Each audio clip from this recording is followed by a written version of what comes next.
The year is 1492. The dawn of a new world was still hidden beyond the blue horizon of the Atlantic Ocean, veiled by myths, fears, and dreams of discovery. Europe stood on the edge of transformation. Kingdoms were rising, empires were expanding, and a restless spirit of exploration burned in the hearts of men who dared to question the limits of the known world. Among them was a man from Genoa, a sailor whose vision would change history forever: Christopher Columbus. Columbus was not born into nobility. He was born in the bustling port city of Genoa, Italy, around 1451, a time when maps were hand-drawn and oceans were filled with dragons, monsters, and the unknown. As a young boy, he was fascinated by the sea. The scent of salt, the sound of creaking wood, and the sight of distant sails became his world. He studied navigation, mathematics, and the works of ancient geographers like Ptolemy and Marco Polo. But more than anything, he dreamed. He dreamed of what lay beyond the edge of the known world. For centuries, trade routes to the east, to India and China, were the lifeblood of European commerce. Spices, silk, gold, and knowledge flowed from Asia to Europe through long and dangerous land routes controlled by the Ottoman Empire. But when Constantinople fell in 1453, those routes were cut off. European powers were desperate to find a new way to reach the riches of the East, a sea route that could bypass the Muslim empires and reach Asia directly. The Portuguese sailed south around Africa, inching closer to India with each voyage. But Columbus believed there was another way. His idea was revolutionary and risky. What if one could reach Asia by sailing west across the Atlantic? Based on his calculations, Columbus estimated the Earth's circumference was much smaller than it actually was. He believed that by sailing west from Europe, he could reach the eastern coasts of Asia within a few weeks. Many scholars disagreed. They warned him that the distance was too great and that his ships would never survive the endless ocean. But Columbus's faith was unshakable. He believed not only in his math but in his destiny, that God had chosen him to open a new path across the sea. For years, Columbus sought support for his voyage. He went to the courts of Portugal, Genoa, Venice, and England, but all rejected him. They called his plan foolish and impossible. It was only in Spain that his dream found a home. In 1486, he presented his proposal to King Ferdinand of Aragon and Queen Isabella of Castile. Spain had just emerged from centuries of war against the Moors, and the royal treasury was nearly empty. Yet Isabella saw something in this determined sailor. After years of hesitation, she finally agreed to fund his expedition. In April 1492, the royal contract was signed in Santa Fe, and the world's most famous voyage was set in motion. Columbus was granted the title of Admiral of the Ocean Sea and promised governance over any lands he discovered. He would also receive a tenth of all wealth found there. With royal backing, he began assembling his fleet.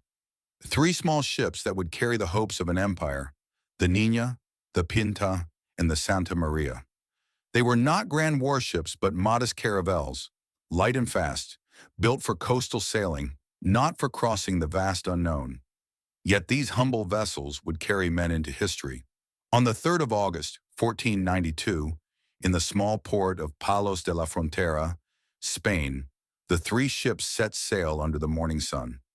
The townspeople gathered to watch as the sails unfurled, the wind filled the canvas, and the ships drifted toward the horizon. Few believed they would return. Many sailors aboard feared the ocean beyond the Canary Islands, a place they called the Sea of Darkness, where monsters lurked and the edge of the world awaited.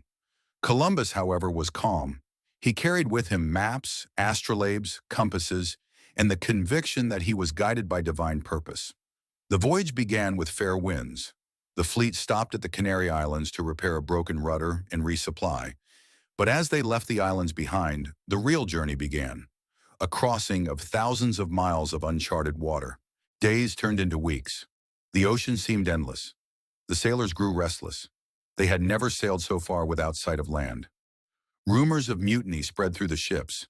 The men whispered that they were lost, that Columbus was leading them to their deaths. Some claimed to see strange lights and floating weeds, signs of land that never appeared. Others feared that their compasses no longer pointed north, a mysterious phenomenon caused by the Earth's magnetic variation that none of them understood. Tension grew with each passing day, but Columbus remained steadfast.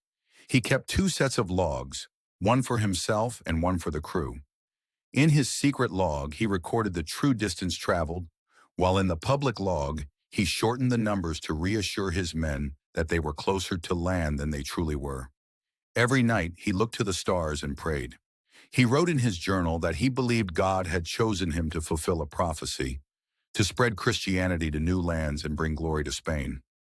On the night of October 11th, 1492, after more than 2 months at sea, the lookout aboard the Pinta shouted a single word that changed history. Tierra! Land! At around 2 a.m., a faint line appeared on the horizon, a dark silhouette under the moonlight. The ships fired cannons in celebration. Columbus fell to his knees, tears in his eyes, and thanked God. They had found land. At dawn on October 12th, 1492, Columbus and his men set foot on a small island in the Bahamas. He named it San Salvador, Holy Savior. The air was warm and fragrant, the sand white, the trees green and alive. The men kissed the ground, wept, and prayed. Columbus raised the royal banners of Spain, claiming the land for Ferdinand and Isabella. He believed he had reached the Indies, islands off the coast of Asia.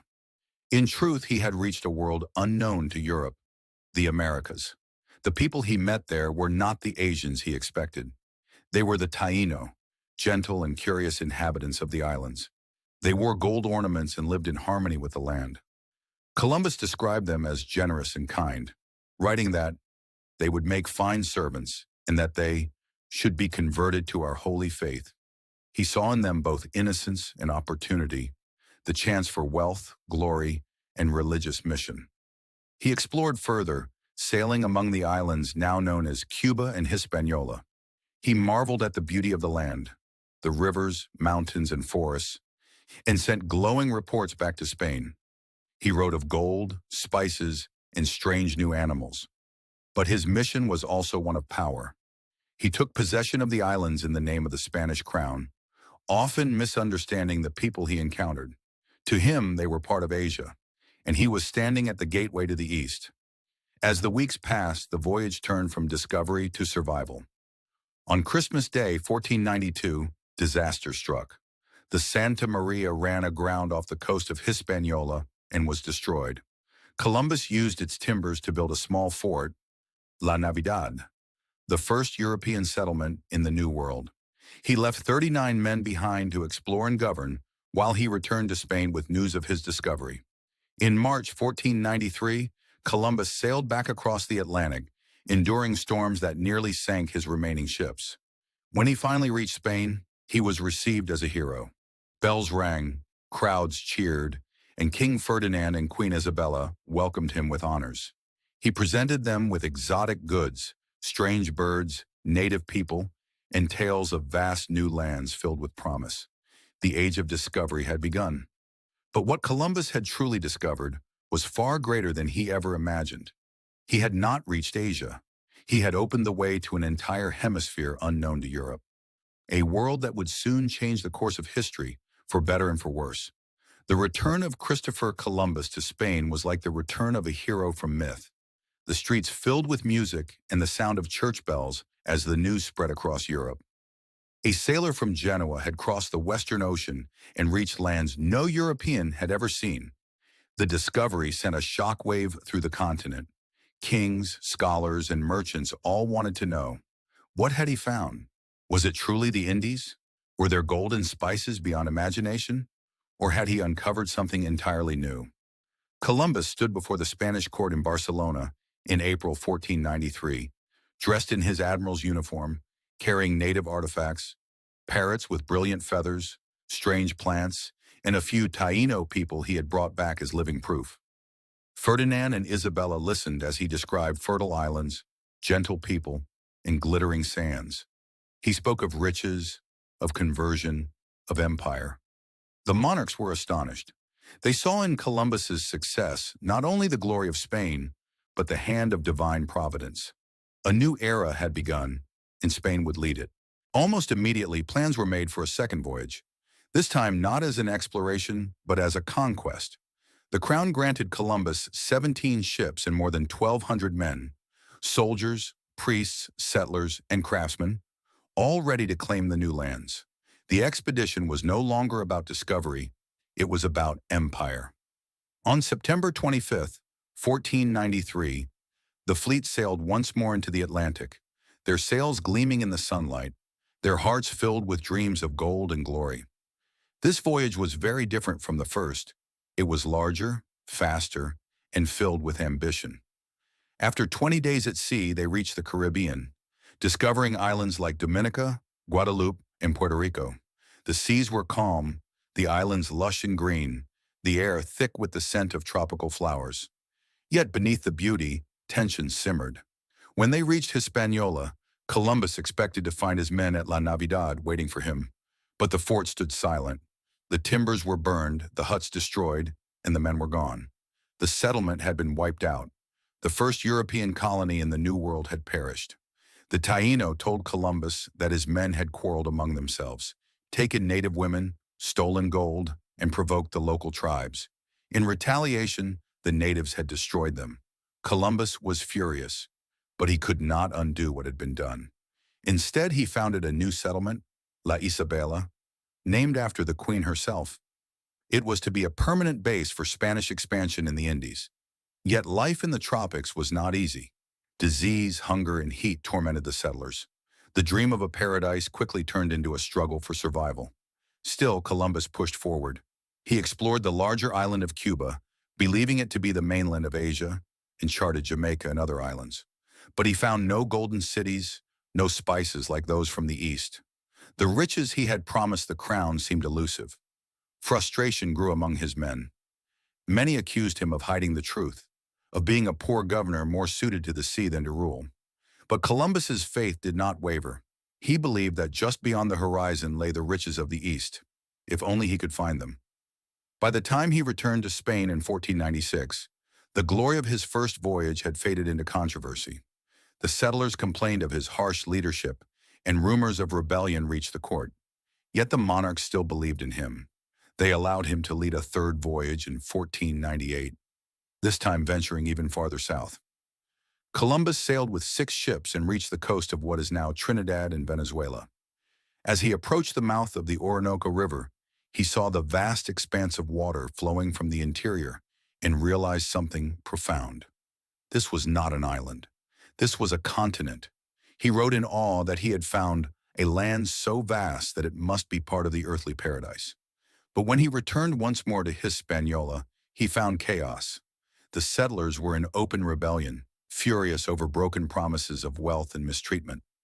Columbus tried to restore order, but his authority was collapsing. Reports of cruelty toward both Spaniards and natives reached Spain, and the crown sent Francisco de Bobadilla to investigate. When Bobadilla arrived, he found Columbus's rule in shambles. The once celebrated admiral was arrested, chained, and sent back to Spain in disgrace. It was a humiliating moment. The man who had discovered the New World now stood accused of tyranny. When Columbus arrived in Spain in chains, the people were shocked. Queen Isabella wept when she saw him. She ordered his release and restored his dignity, but the damage had been done. His titles were stripped, his powers diminished, yet even then his ambition burned. He begged for one last chance to fulfill his dream, to reach Asia by sailing west. In 1502, despite his age and failing health, he was granted permission for a 4th voyage. The final voyage was his most perilous. Columbus set sail with 4 ships and his young son Ferdinand by his side. They explored the coasts of Central America, from Honduras to Panama, battling storms, shipwrecks, and hostile tribes. He came within sight of the Pacific Ocean, but could not cross the narrow land that separated it from the Atlantic. His ships were battered by hurricanes and his crew mutinied. For months they were stranded on the shores of Jamaica, surviving only through the cunning of the admiral who once commanded empires. During this ordeal, Columbus's spirit began to fade. He had seen lands beyond imagination, but had never found the route to Asia he had promised. To his dying day, he believed the islands he discovered were the outer reaches of the Indies. He never knew that he had revealed an entirely new world to Europe, 2 vast continents that would forever alter the course of human history. In May 1506, Christopher Columbus died in Valladolid, Spain, at the age of 54. His body was buried without fanfare, his dream unfulfilled, his glory overshadowed by criticism and controversy. Yet within decades, his name would echo across the world. Maps began to show the new lands he had opened, and European powers rushed to claim them. The world had changed forever. But behind the triumph and adventure lay a darker legacy. The arrival of Columbus in the Americas marked the beginning of centuries of conquest, colonization, and tragedy. The native civilizations, rich in culture, wisdom, and art, would soon face destruction on an unimaginable scale. Diseases brought by Europeans wiped out millions. Enslavement, violence, and greed followed the sails of exploration. The encounter between two worlds reshaped humanity, connecting continents but dividing lives. Still, in the eyes of history, Columbus stands as a symbol, not of perfection, but of the human drive to explore, to question, to seek beyond the horizon. His voyages connected two hemispheres that had lived in isolation for millennia. Crops, animals, and ideas began to flow between them, an exchange that would forever transform the planet. This Columbian exchange, as historians later called it, introduced new foods like maize, potatoes, and tomatoes to Europe, while horses, cattle, and wheat arrived in the Americas. It was both a triumph of discovery and a tragedy of conquest, two sides of the same coin. By the early 16th century, explorers like Amerigo Vespucci, after whom the continents were eventually named, realized that Columbus had not reached Asia at all but a new world. The realization was earth-shattering. The old maps were wrong. The world was far larger than anyone had imagined. Oceans connected lands and continents stretched beyond known boundaries. Columbus's voyages had torn down the walls of the medieval world and opened the door to the modern age. As the centuries passed, Columbus became both a hero and a symbol of controversy. To some, he was the brave navigator who defied fear and ignorance to prove that the ocean could be crossed. To others, he was the harbinger of conquest and suffering, whose arrival began the destruction of native civilizations. Both stories are true, bound together in the complexity of history, and yet the image of the sailor standing on the deck of the Santa Maria, gazing into the endless blue, still captures the human imagination. It speaks of courage and curiosity, the same spirit that drives humanity to explore space, to look beyond the stars, and to seek new worlds even today. Columbus's voyage was the first great leap of the modern age, a journey not just across the sea, but across the boundaries of human possibility. The world that Columbus found and the world he left behind were never the same. The Atlantic Ocean, once feared as a barrier, became a bridge between civilizations. From that moment on, no corner of the earth would remain unknown. Empires rose and fell, trade flourished, cultures clashed, and a global world was born. It all began with three small ships, a handful of sailors, and one man's dream to reach the east by sailing west. As the years passed, his remains were moved several times, from Spain to the Dominican Republic, then to Havana, and back again. His bones, like his legacy, crossed oceans. Even in death, Columbus continued to travel, the eternal sailor of history. And though his name stirs debate and reflection, it remains etched in the story of humanity's greatest voyages. The story of Christopher Columbus did not end with his death. In truth, it was only the beginning of something far greater, the dawn of a new global age. The voyage of 1492 opened the floodgates of history, and through them flowed discovery, ambition, conquest, and change. The map of the world would never look the same again. In the decades that followed Columbus's first voyage, Spain rose to become the most powerful empire on Earth. From the Caribbean, Spanish expeditions pushed westward to Mexico, Central America, and South America. Within half a century, explorers like Hernán Cortés and Francisco Pizarro would bring down the mighty empires of the Aztecs and the Incas. Galleons laden with gold and silver began to cross the Atlantic, filling the treasuries of Europe and igniting a new era of wealth and rivalry. The discovery of the New World had set off a race for empire, for resources, for domination. Other nations soon joined. Portugal, England, France, and the Netherlands sent their own explorers, charting coastlines, founding colonies, and carving their claims into the unknown. The Atlantic Ocean became a highway of human movement, of ships, trade, and dreams. But with it also came the shadows: slavery, disease, and exploitation. The New World became both a promise and a warning, a mirror of humanity's brilliance and its cruelty. Historians later called the vast exchange that followed the Columbian Exchange. It was a biological and cultural revolution that transformed every corner of the planet. Before Columbus, the two hemispheres, the Old World and the New, had evolved in isolation. They had different plants, animals, and even diseases. The meeting of these worlds changed everything. From the Americas came foods that would forever reshape European life: maize, potatoes, tomatoes, cacao, and tobacco. Potatoes would feed generations in Ireland and Eastern Europe. Corn would spread across Africa and Asia. Chocolate, once sacred to the Aztecs, would become a symbol of European luxury. Meanwhile, from Europe and Africa came wheat, sugarcane, coffee, horses, cattle, and sheep. These transformed the landscapes of the Americas. The horse, in particular, changed the lives of indigenous peoples on the Great Plains, giving rise to new cultures of speed and mobility. Yet not all exchanges were blessings. The invisible travelers that crossed the Atlantic were deadly. Smallpox, measles, and influenza swept through the native populations of the Americas, wiping out millions who had no immunity. Entire civilizations collapsed within decades. What had begun as exploration turned into one of the greatest demographic catastrophes in human history. The human cost was beyond measure.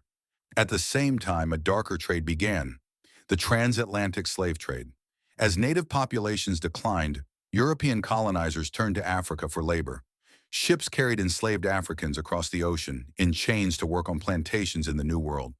It was a brutal system that would last for centuries, binding three continents, Europe, Africa, and the Americas, in a triangle of suffering and profit.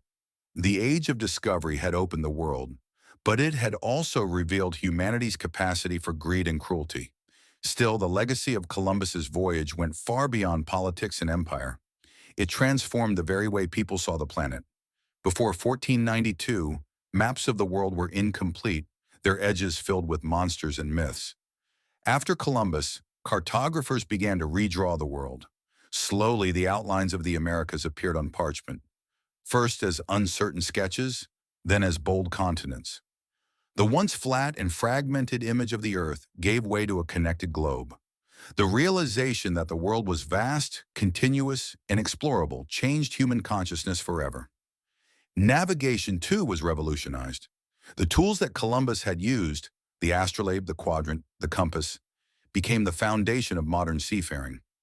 Sailors began to master the winds and currents of the Atlantic, discovering the trade winds and return routes that would power global commerce for centuries. Science and exploration advanced hand in hand. The Earth was no longer a mystery, but a map to be drawn, a sphere to be measured, and a home to be understood. In time, the spirit of exploration that Columbus embodied spread to every frontier. The same curiosity that drove him across the ocean would one day send explorers to the poles, mountaineers to the highest peaks, and astronauts beyond the stars. His voyage was humanity's first great step toward a global civilization, not just geographically, but philosophically. It was the beginning of an awareness that the world is one, diverse, interconnected, and fragile. Yet even as centuries passed, the memory of Columbus remained conflicted. In some places, he was celebrated as the bringer of discovery and progress.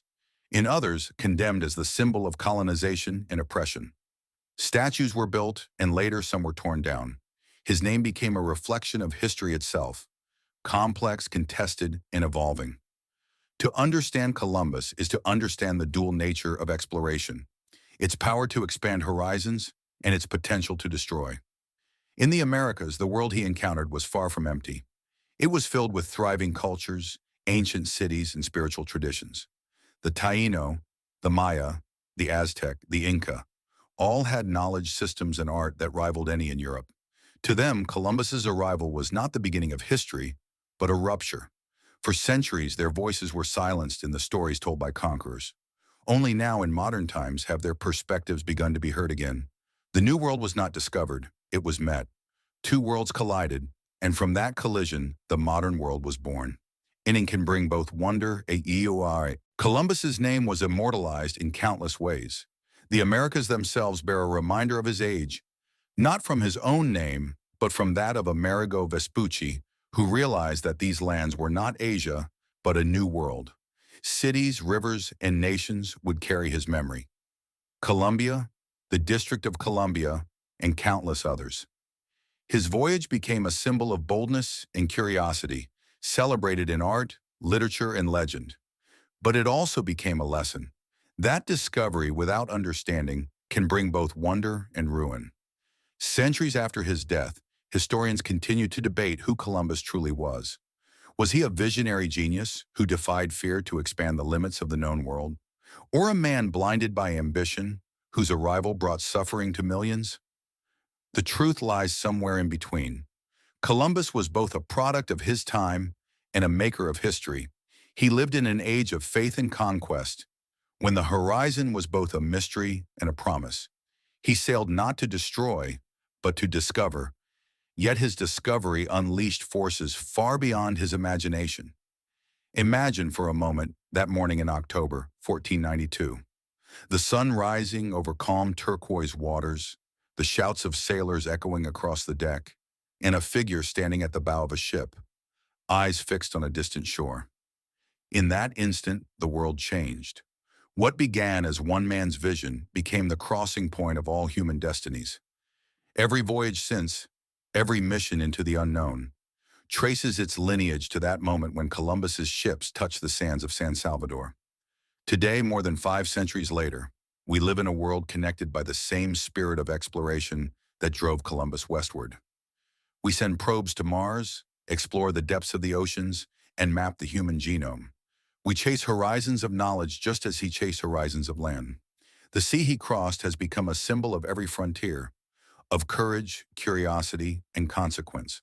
The true legacy of Columbus is not merely in what he found, but in what he began.